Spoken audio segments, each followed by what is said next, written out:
So అది 2019లో జరిగిన ఎలక్షన్‌లో భీమవరంలో ఓడిపోవడానికి, ఎందుకంటే అప్పుడు సింగిల్‌గా పోటీ చేశారు కదా!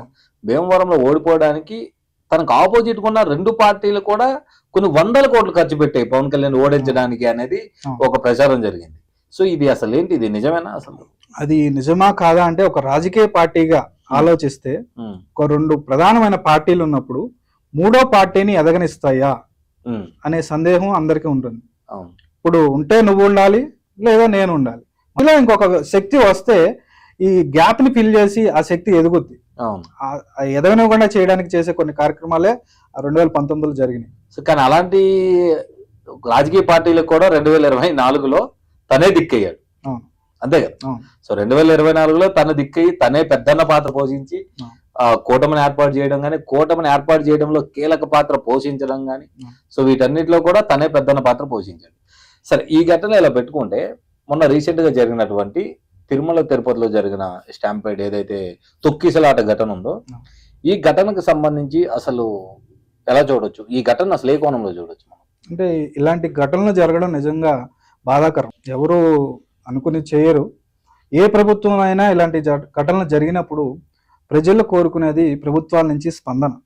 ఎటువంటి స్పందన వచ్చింది, ప్రభుత్వం వాళ్ళకి ఎలా ఆదుకుంటుంది, ఎలా అండగా నిలబడుతుంది, ఎలాంటి భరోసాని ఇస్తుంది అనేదే ప్రజలు గమనిస్తారు. సో ఆ విషయంలో కూటమి ప్రభుత్వం సరిగ్గా స్పందించిందనే నేను అనుకుంటున్నాను. ముఖ్యమంత్రి స్థాయి నుంచి చంద్రబాబు నాయుడు గారు, పవన్ కళ్యాణ్ గారు, అలాగే తదితర హోంశాఖ గారు, అనిత గారు, వీళ్ళందరూ కూడా స్పందించి వాళ్ళకి అండగా నిలబడడానికి మేము భరోసాగా ఉంటామని చెప్పి స్వయాన ముఖ్యమంత్రి గారు వెళ్ళి పరామర్శించి వాళ్ళందరికీ అండగా నిలబడుతున్న భరోసాను ఇచ్చారు. నిజంగా ఒక మంచి పరిణామం చెప్పుకోవచ్చు. కానీ ఈ ఘటనని విపక్షాలు ఒకలా చూస్తుంటే, ఏదైతే అధికార పక్షంలో ఉన్నటువంటి కూటమిలో భాగమైనటువంటి టీడీపీ పార్టీకి సంబంధించిన కొన్ని మీడియా కంపెనీల నుంచి ప్రచురణ వేరేలా వినిపిస్తుంది. ఎందుకంటే పవన్ కళ్యాణ్ అడ్వాంటేజ్ తీసుకుంటున్నాడు. సెకండ్, పవన్ కళ్యాణ్ అకౌంటబిలిటీగా ఉన్న సమయంలో క్రెడిట్ అయితే తన అకౌంట్లో వేసుకుంటున్నాడు, డెబిట్ అయితే ఇదేదో సంథింగ్ ఇలాంటి ఒక సినారియోని బయటకు తీసుకొచ్చారు. అసలు దీన్ని ఎలా చూడొచ్చు? ఎందుకంటే ఒక ఛానల్ అధినేతలే మాట్లాడిన సందర్భాలు ఉన్నాయి ఈ ఘటన పైన. సో దీన్ని ఏ కోణంలో చూడొచ్చు? అంటే ఈ విషయంలో కొంచెం క్లుప్తంగా ఆలోచించినట్లయితే, ఇందాక చెప్పినట్టు పవన్ కళ్యాణ్ గారు ప్రజల పక్షం. సో అతను ఈ పార్టీలో ఉన్నాడా, ఆ పార్టీలో ఉన్నారా, అసలు ఏ పార్టీలో లేకుండా ఇండివిజువల్ గా పోటీ చేశారా, ఇవన్నీ అసలు పవన్ కళ్యాణ్ గారిని చూస్తే మనం కరెక్ట్ గా అబ్జర్వ్ చేస్తే తప్పు ఎటు జరిగినా ఆయన ఖచ్చితంగా క్వశ్చన్ చేస్తారు, నిలబడతారు. ఆయన ప్రజల పక్షాన్ని నిలబడతారు. ఆయన కూటమి ప్రభుత్వంలో ఉండవచ్చు. సో కానీ కూటమి ప్రభుత్వంలో ఉన్నప్పుడు తనకి కొన్ని ఉంటాయి, రిస్ట్రిక్షన్స్. సో వాటిని ఓవర్కమ్ చేసుకొని ఎంతవరకు లిమిట్ గా చేయాలో అంతవరకు చేస్తున్నారు. సో ఈ విషయం కొంతమందికి మింగుడు పడట్లేదు అనేది తెలిసిన విషయం, నిజమే. సో ఈ అవకాశం ప్రతిపక్ష పార్టీలకు ఇవ్వకుండా సొంత కూటమిలోనే జరుగుతున్నాయి అనేది బాధాకరమైన విషయం. అంటే ఎందుకంటే ఈ విషయాన్ని ఒక ప్రముఖ పత్రికలో మనం చూసినప్పుడు వాళ్ళ స్పందన, అసలు ఈ విషయం పైన వాళ్ళు మాట్లాడుతున్న తీరు ఎలా ఉంది అని అంటే, పవన్ కళ్యాణ్ ఒక్కడే స్టాండ్ తీసుకుని ముందుకు వెళ్తున్నాడా? సో కూటమి నుంచి పవన్ కళ్యాణ్ ఎలాంటి ఇది ఉండేటప్పుడు కూటమిలో కలిసి వెళ్ళడానికి ఆస్కారం ఎంతవరకు ఉంది? కూటమి అలానే ఉంది. పవన్ కళ్యాణ్ గారు స్టేజ్ ఎక్కిన ప్రతిసారి కూడా ఇంకొక 25 ఏళ్ళు కూటమి ఎలానే ఉండాలి, సో మన రాష్ట్ర భవిష్యత్తు కోసం, మన ప్రజల బాగోగుల కోసం ఇంకో 25 ఏళ్ళు కూటమిని ఎలాగే ఉండాలి, దానికి సరిపడా సాయ శక్తుల్లో నేను ఎంతైతే అంత ప్రయత్నం చేస్తానో అనే విషయాన్ని తను చెప్పుకుంటూ వస్తాను. కానీ ఈ సోకాల్డ్ పర్సన్స్ ఎవరైతే ఉంటున్నారో వీళ్ళు చెప్పేటప్పుడు మాత్రం దీన్ని ఎందుకు డివైడ్, అంటే ఒక వేరే కోణంలో ఎందుకు చూస్తున్నారు? అంటే యాక్చువల్ గా ఈ పని చేయాల్సింది కూటమి ప్రభుత్వంలో వాళ్ళు కాదండి, ప్రతిపక్ష పార్టీ వాళ్ళు చేయాలి. ఈ కూటమి ప్రభుత్వాన్ని ఎలా డివైడ్ చేయాలి అని ఆలోచించాల్సిన విషయం ప్రతిపక్ష పార్టీ చేస్తుంది యాక్చువల్గా. సో ఇక్కడ కొంచెం ఇబ్బందికరమైన పరిస్థితి ఏంటంటే, పవన్ కళ్యాణ్ గారికి ఎక్కువ హైప్ వస్తుందా, లేదా ఆయన దూకుడు, మామూలుగానే పవన్ కళ్యాణ్ గారు దూకుడు స్వభావం కలిగిన వ్యక్తి, అందులోనూ ప్రజలకి ఇబ్బంది అంటే ఆయన ఇంకా ఎక్కువ ఇదిగా రెస్పాండ్ అవుతారు. ఆ రెస్పాండెన్స్ ని కొంతమంది తట్టుకోలేకపోతున్నారు. దాని మీద కొంచెం పవన్ కళ్యాణ్ గారిని తగ్గించాలనే ఉద్దేశంతో చేస్తున్నారా? సో ఈ అన్ని కోణాలు కూడా ఉంటాయి అన్నమాట. ఎందుకంటే మొన్న ఆ పత్రికలు ఏదైతే ఉందో ఆ పత్రికలో మనం చదివినప్పుడు లోకేష్ గారిని హైప్ చేయట్లేదు, లోకేష్ గారిని హోల్డ్ చేసి పవన్ కళ్యాణ్ గారికి హైప్ ఇస్తున్నారు, సంథింగ్ ఇలాంటి కాన్వర్సేషన్ జరుగుతుంది. సో దాన్ని చూడొచ్చు. లోకేష్ గారికి పవన్ కళ్యాణ్ గారికి ఉన్న బంధం ఏదైతే ఉందో లోకేష్ గారే చెప్పారు స్వయంగా, మా అన్న ఆయన మోడీ గారి సభలోనే ఉమ్, నా అన్న సమానుడు పవన్ కళ్యాణ్ పవన్ గారు అని కళ్యాణ్ చెప్పి గారు తను చెప్పారు. తర్వాత పవన్ కళ్యాణ్ గారి ఆశీర్వాదాలు కూడా తీసుకున్నారు అవును. అదే సభ. ఉమ్, సో అంత మంచి బాండింగ్ ఉంది. ఇప్పుడు ఆ బాండింగ్ ని వీళ్ళు ఎందుకు చెడగొట్టాలనుకుంటున్నారో నాకు అర్థం కావట్లేదు. ఉమ్. ప్రతి ప్రభుత్వంలో కొన్ని ఇబ్బందులు ఉంటాయి. 100%. 100% ఏ ప్రభుత్వం కూడా 100% చేయలేకపోవచ్చు. కొన్ని ఇబ్బందులు ఉంటాయి.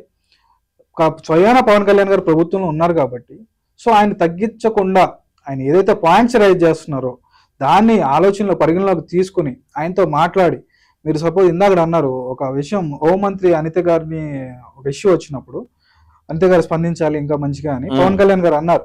నా దగ్గరే హోంశాఖ ఉంటే వేరేలా ఉంటుంది. అవును. సో అప్పుడే చాలా మంది ఆసక్తిగా ఎదురు చూశారు. టీడీపీ ప్రభుత్వం, ఏంటి? టీడీపీ నుంచి అసలు ఎటువంటి స్పందన వస్తుంది, అవును. సో ఇంకా అయిపోయింది, కూటమి పని అయిపోయింది. అవును. కానీ వాళ్ళు ఎంత చాకచక్యంగా వ్యవహరించారండి అవును. హోంమంత్రి అంతే గారు. నేను సో ఆయన మెచ్యూర్ గా మెచ్యూర్ గా బిహేవ్ చేశాను. అవును. అది రావాలి ఖచ్చితంగా. ఎందుకంటే కూటమి ప్రభుత్వం పడిన వాళ్ళు చాలా మంది ఉంటారు. అవును. సో వాళ్ళకి అవకాశం ఇవ్వకుండా అధిష్టానాలు కానివ్వండి, ప్రభుత్వాలు కానివ్వండి, సమన్వయం చేసుకుంటూ వెళ్లాల్సిన అవసరం ఉంది. ఒక కోణంలో నిన్న ఒక సోలార్ ప్లాంట్ ఏదైతే గ్రీన్ పోకో వాళ్ళందో ఆ ప్లాంట్ ని విజిట్ చేసినప్పుడు కళ్యాణ్ గారు, సో తను ఓన్ గా వెహికల్ ని డ్రైవ్ చేస్తూ, ఏదైతే రేంజ్ రోవర్ వెహికల్ ఉందో తను డ్రైవ్ చేస్తూ ఆ టన్నల్ లోపలికి వెళ్ళారు. వెళ్ళి వచ్చిన తర్వాత తను మాట్లాడుతున్న విషయంలో చెప్పింది ఏంటంటే, ఏరియల్ వ్యూ జనరల్ గా ఏదైనా ఉందనంటే ఒక ప్రాజెక్ట్ జరిగిందనంటే అయితే పేపర్ల మీద చూస్తారు, లేదా వాళ్ళ ఆఫీసులో ఉన్న పేపర్ల మీద చూస్తారు, లేదా ఎవరైనా తెచ్చిన ఏరియల్ వ్యూ, లేదా వీళ్ళే ఒక వ్యూలో చూసి దాని గురించి చెప్తారు. కానీ తను పర్టికులర్ గా దాని లోపలికి వెళ్ళి ప్రతి ఒక్కటి విజిట్ చేసి దగ్గరుండి దాన్ని చూసి దాన్ని మెచ్చుకునే విషయం అనేది అసలు ఇది రాజకీయ కోణంలో చూసినప్పుడు చాలా గొప్ప, అంటే ఎంతో పెద్ద మనస్తత్వం ఉంటే తప్ప అలాంటి మాటలు చెప్పలేరు. ఎందుకంటే అది ఎవరు చేసినప్పటికీ ఒక మంచి డెసిషన్ తీసుకున్నారు. అది జగన్మోహన్ రెడ్డి గారి ప్రభుత్వంలోనే వచ్చిన విషయం మనందరికీ తెలిసింది. కానీ ఆ టైంలో కూడా వాళ్ళు ఒక మంచి ప్రాజెక్ట్ చేశారు అనేది తను చెప్పగలిగారు. కానీ ఏదైతే జగన్మోహన్ రెడ్డి గారు ఉన్నారో సంబంధించిన వైఎస్ఆర్ కాంగ్రెస్ పార్టీలో నాయకులు, వాళ్ళు అలా దేన్ని తీసుకోగలరా?